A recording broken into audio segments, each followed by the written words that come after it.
é muito interessante, inclusive, porque assim, pegando um gancho nisso que você tá falando, a aviação, ela evoluiu baseada exatamente nisso.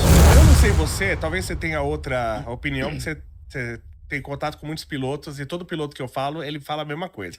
Que ele já viu alguma coisa diferente enquanto ele estava voando. Eu, particularmente, não acredito em discos voadores. Eu também não. Eu não acredito. Mas você acredita que existem aviões que a gente não sabe que existe e que estão voando por aí fazendo teste e as pessoas acham que são discos voadores? Eu acredito e só não vou dizer assim que é isso porque eu não tô lá fazendo o teste, mas com certeza. Principalmente na década de 60 e 70, 60, 60 e 70, que... 60, 70 e 80, desculpa. Que era o auge da Guerra Fria, né? 60 e 70 acho que é o limite, assim, da... Muitos testes eram feitos, principalmente lá naquela área do deserto do Mojave, né? Tanto é que a Área 51 se popularizou muito. Tem uma divisão da Lockheed Martin, que é a Skunk Works, que fez o SR-71, entre outros trabalhos. Então, assim... Muita coisa foi vista que podia ser avião testado, que ninguém sabia o que era, e obviamente naquela época os americanos iam negar até a última, porque nunca vão falar, não, sim, nós estamos testando um avião novo aqui, Lógico, inclusive nós estamos lançando um avião novo chamado SR-71 para espionar a União Soviética, o qual a gente usou o titânio da União Soviética para construir esse avião. Então, não... E até aviões da China agora que foram revelados, aviões de sexta geração que foram testados. Então isso acontece. Mas que, de fato, muitos pilotos relatam ter visto coisas que não dá para saber o que é. E o próprio Osiris Silva, o fundador da Embraer, diz isso. Inclusive eu entrevistei ele, ele me falou na experiência que ele teve de ver algo não identificado que parecia, sei lá, algo alienígena, né? Teve essa experiência. Agora, o que é de fato... Você nunca viu algo em voo? Eu não. Eu quero muito ver. Todo piloto que eu falo... piloto, assim, piloto de aviação civil, que o cara tá pilotando sempre. Sim. Né? Inclusive... Sempre viu alguma coisa. Todos falam que viram alguma coisa. Eu nunca vi nada. Mas o que eu acho mais intrigante nessa história de avistamentos é que sempre é algo muito longe, com uma gravação péssima, né? Que você não identifica nada. Nunca é um negócio em cima de você que você fala, nossa, realmente é um disco voador. Com o ETzinho na janela fazendo tchau. Não. Nunca é o ET do filme, né? Chegando, ET telefone. Não, nunca, né? É sempre um negócio com uma câmera tremida, pixelada. Nunca é um iPhone, né? Com aquele zoom. Não tem um piloto que tem um iPhone. Nunca. O iPhone acho que deve estar custando muito caro, viu? Pois Um negócio desse, viu? Não, mas eu acho, sei lá, eu acho curioso os relatos, né? Porque o cara que trabalha pra aviação, se ele falar que viu alguma coisa, eu imagino que vão botar ele pra um exame psicológico. Eu imagino. Pois é. Né? Porque eu imagino que isso seja... Ou, aliás, pelo menos devia ser sério. Uma falha que teve, eu não sei se você lembra desse caso, que foi um avião que caiu na Alemanha. E aí eu lembro que me contaram na empresa. Falou, você viu um avião que caiu na Alemanha? E eu falei, não vi. Eu falei, de onde que é o avião? Ele falou assim, da Alemanha. Eu falei, não, é um avião que caiu na Alemanha. Com certeza não era da Alemanha. Um avião alemão. Sim. E ele falou assim, não, era um avião alemão. Eu falei, não pode ser, porque se tá caindo um avião alemão, eu não ando mais de avião no Brasil. Porque avião alemão não cai. Um avião alemão feito manutenção na Alemanha, ele não cai. Aí descobriram que o piloto tava com problemas mentais e ele jogou o avião. Você tá falando da Germanwings que bateu nos Alpes. Isso, porque eu nunca vi avião alemão. Então. Sim. Então, isso eu imagino que se um piloto falar que viu o disco voador, eles vão tirar ele ou não. Não sei, eu não sei se isso daí é motivo pra tirar por questões psicológicas. Não, eu imagino que pelo menos você vai passar num psicólogo, né? Imagina. É uma questão difícil, porque se o Osiris Silva falou que viu, e o Osiris Silva, pô, é o Osiris Silva. Quem não conhece ele, que não é da aviação, é só o cara que fundou a Embraer. É uma das figuras mais importantes, se não a mais importante, pelo menos viva, é a mais importante hoje da aviação, né? Que um legado gigantesco. Se o cara falou que viu, é de se respeitar, né? Sim. Mas eu não sei, cara. Eu sou meio também cético a esse ponto. Eu acredito que tenha vida em outro planeta. Eu tenho certeza. Eu só não acredito que eles tenham chegado aqui. Seria muito egoísmo da nossa parte, o universo que a gente nem sabe o que tem.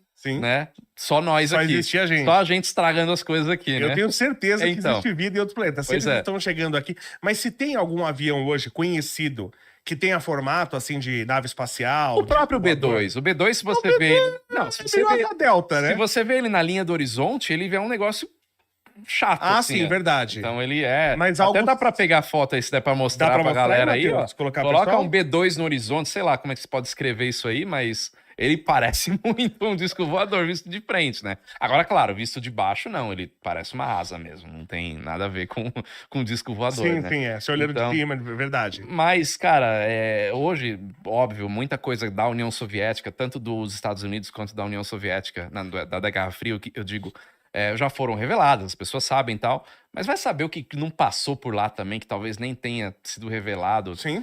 Os Pode ser algum projeto que tenha nascido e morrido. Exatamente. E a gente nem saiba que existiu. Os canadenses fizeram um disco voador pra uma pessoa, um negocinho pequenininho. Foi um desastre.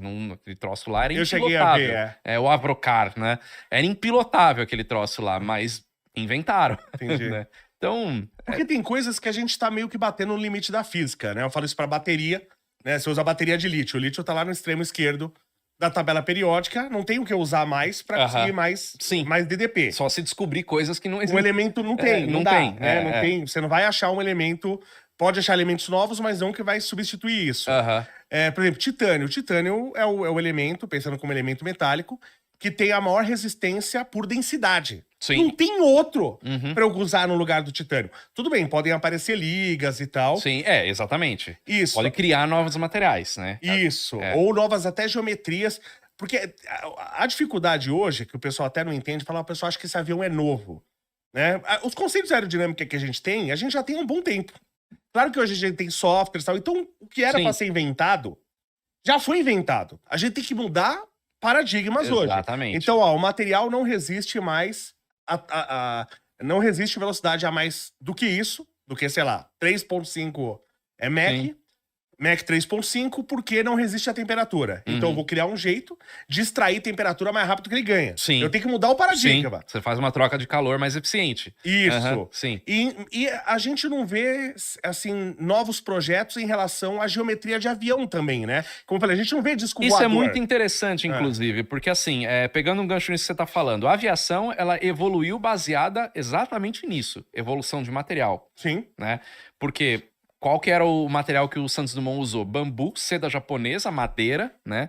Então, muitas coisas foram avançando por desenvolvimento de novas ligas, liga aeronáutica, de alumínio aeronáutico, outras coisas, fibra de carbono, Kevlar... Você fala alumínio aeronáutico, mas é uma merda, diga-se de passagem, o alumínio é uma merda.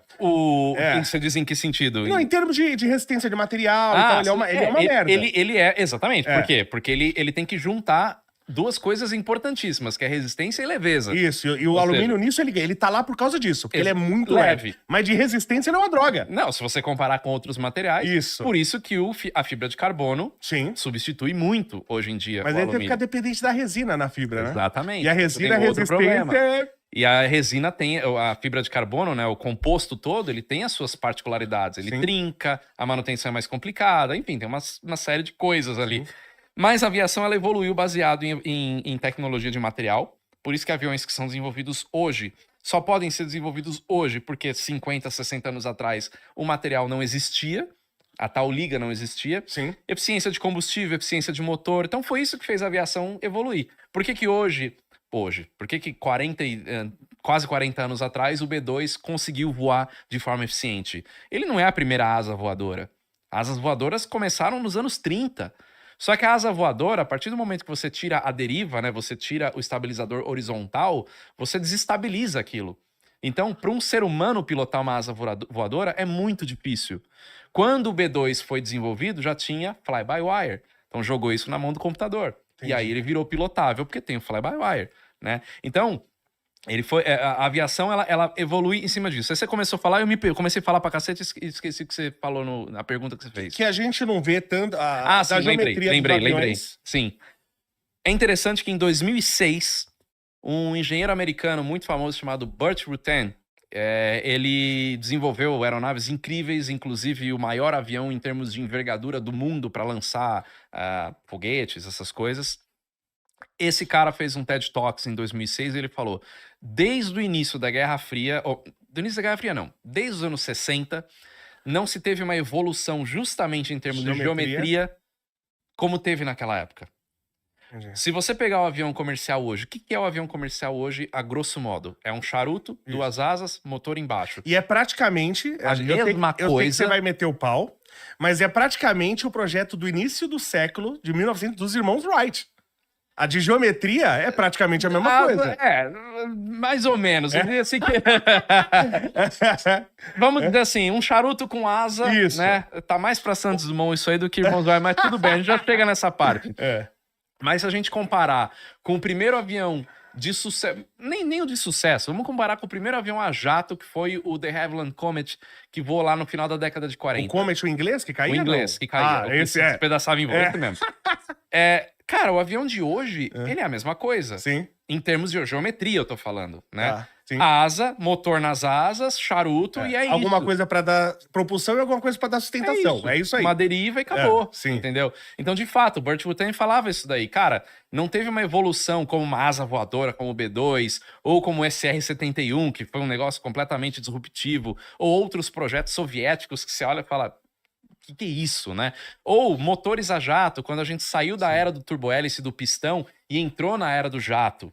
Nós não temos um motor hoje para aviação comercial, ou mesmo para aviação militar, que não seja um jato. Tudo bem, para aviação militar você tem lá o Scramjet, você tem o Ramjet, beleza, que gera potência grande e tal, mas isso daí foi inventado lá também na década de 60. Entendeu? Não tem um motor de íons, não sei o quê, ou propulsão. Mas estão fazendo, mas ainda não tá aí. Estão projetando, não fazendo, mas estão projetando. Mas a quando ideia é o troço vai ficar pronto? É você acelerar íons tão rápido. Exatamente. Que apesar da massa que você usar vai ser muito pequena, a velocidade é tão grande que você vai ter um empuxo grande. É essa a ideia. Porque hoje você tem a relação peso-potência, a relação empuxo-massa, que é um motor a jato, você tem um limite. Sim. O que o motor a jato faz? Ele acelera a velocidade do ar. É isso que ele faz. Mas isso que eu tô falando, a gente tá batendo limites da física. Sim. É igual motor como máquina térmica. Você tem uma quantidade de energia que você pode de eficiência dali e não dá pra passar daqui. Não, e a ineficiência térmica do motor a combustão é altíssima. Sim. Você perde muito mais energia com calor do que realmente gerando movimento. Então, isso o pessoal não tem noção, e é até legal você falar. Por exemplo, a gente pega uma lâmpada incandescente, que o pessoal fala lâmpada fria. A lâmpada fria, 80% da energia elétrica vira calor. Na lâmpada fria, 80% Imagina do meu gasto... a anterior. A incandescente era... A incandescente é a anterior. Era 95%. Né? Então eu até brincava com meus alunos. Falei, gente, não dá nem pra chamar isso aqui de lâmpada. A incandescente, ela só gera iluminação por causa do calor. Exatamente. É um atrito de elétrons, né? Você tá aquecendo tanto que tá iluminando. É isso, né? é um plasma. Eu brinco e falo assim, gente, eu não posso chamar isso aqui de lâmpada. Porque lâmpada vem das ninfas. Porque na mitologia greco-romana você tem ninfa pra tudo, né? Você tem ninfa das florestas, ninfa do lago. Só eu que não arrumo a ninfa.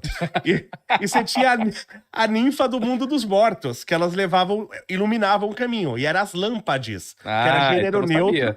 Porque o grego é inclusivo, então é gênero neutro. É lâmpade. Então lâmpada vem disso. Eu não posso nem chamar isso de lâmpada, porque isso aí é um aquecedor que por acaso ilumina. Ilumina porque tá quente. Isso. Entra numa condição plasmática ali que vira Sim. É isso. É um negócio absurdo isso aí. Bom, saindo até desse assunto... Acho que a gente filosofou demais. Entrou numa física... Bem-vindo à engenharia reversa. É isso aí. Eu gosto. É assim.